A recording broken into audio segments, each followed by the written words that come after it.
Bom, usando a calculadora Cássio Gráfica, eu vou fazer uma apresentação mais resumida, porque os detalhes de como colocar os graus, né? Aqui já está no formato de graus, vocês podem olhar aqui, né? No display já está como degree, né? Então vocês já têm. A gente imagina que, né? Para você ter uma calculadora mais poderosa, você já dedicou um tempo a buscar as funções que ela tem. Eu busquei fazer as apresentações mais detalhadas para as calculadoras mais simples, no qual o usuário pode não saber que ela tem tantas funções, né? Que ela tem mais funções do que o esperado. Aqui na gráfica, a gente já supõe que você já conhece várias das funcionalidades, já imagina que a gente tem capacidade de trabalhar com números complexos. Então, para usar números complexos, na calculadora gráfica não é necessário mudar o menu. Então, só para deixar claro aqui qual é o menu que eu estou usando, é o de sempre, é o menu 1, que eu imagino que vocês já estão acostumados a usar para fazer a maioria das operações matemáticas. Então, está na operação normal. Então, como é que eu vou fazer essa soma? Poderia ser produto, divisão, mas como é que eu vou fazer a soma desses dois números? Eu vou escrever diretamente. Então, eu vou escrever. Aqui também, nesse padrão, não existe outro botão de menos. É o menos da operação, é o menos do sinal do número. Então, menos 3, menos 4.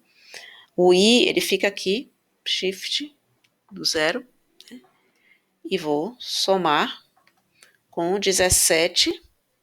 O ângulo nessa calculadora já está disponível aqui, 30, e é 30 graus, porque já está no modo de graus aqui.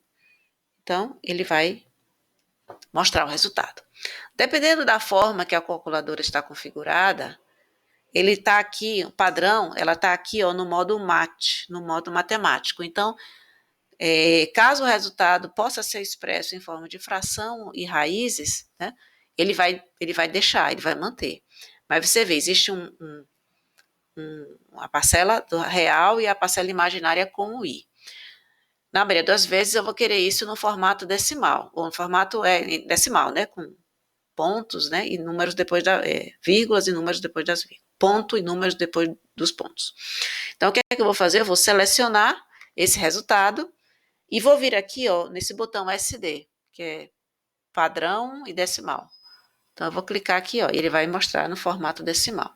Então, vou colocar aqui o resultado.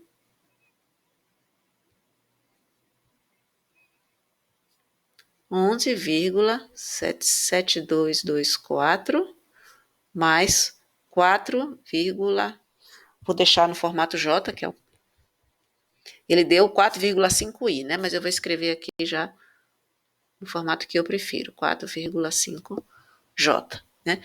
Se eu quiser apresentar esse número no formato polar, o que é que eu faço? Eu posso vir aqui, junto na própria operação, eu venho aqui e aí tem um botão Option. Aí nesse botão Option existem funções específicas, é semelhante ao catalog da 991. E aí eu vim aqui no modo, no menu Complex. Aqui existem várias funções relativas a número complexo. Se eu quiser escrever o i, o módulo, o ângulo conjugado, aí eu venho aqui na setinha para pegar mais. Parte real, parte imaginária, e aqui, no formato polar e no formato retangular. Então, eu vou usar o botão no formato polar, executar. E aí, o resultado no formato polar vai ser 12,5565, o ângulo é 21,00 graus. Se eu quiser usar essa variável para depois, então o que eu posso? O que é que eu faço? Eu não, esse modo polar, ele é um modo apenas de apresentação, então ele não deve ser colocado como variável. Então, a variável ela vai sempre ser guardada no formato retangular. Então, eu posso vir aqui, e aí, tem o resultado normal que eu tinha antes, aí eu coloco o seguinte, esse resultado eu vou colocar na variável A, por exemplo. Desejo colocar na variável A. Como é que eu faço nessa?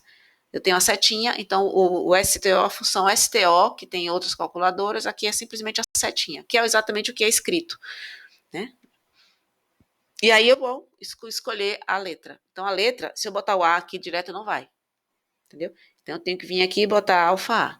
Eu faço isso porque dependendo da calculadora, se for a científica você tem que usar STO A, faz científica padrão, você tem que botar STO A direto. Se for na 991, você vai usar lá variáveis, armazenar e escrever Shift A. E aqui você escrever com alfa A. Varia um pouco de calculadora para calculadora. Então, setinha alfa A, e aí ele colocou. Então, se eu quiser recuperar essa variável, eu vou vir aqui e pegar alfa A própria. Então, eu posso vir aqui e colocar, por exemplo, A ao quadrado. Ele vai apresentar o resultado aqui, tá bom? Para funções complexas, era isso, é isso que eu tinha para apresentar para vocês. Se vocês tiverem dúvidas, mande uma mensagem.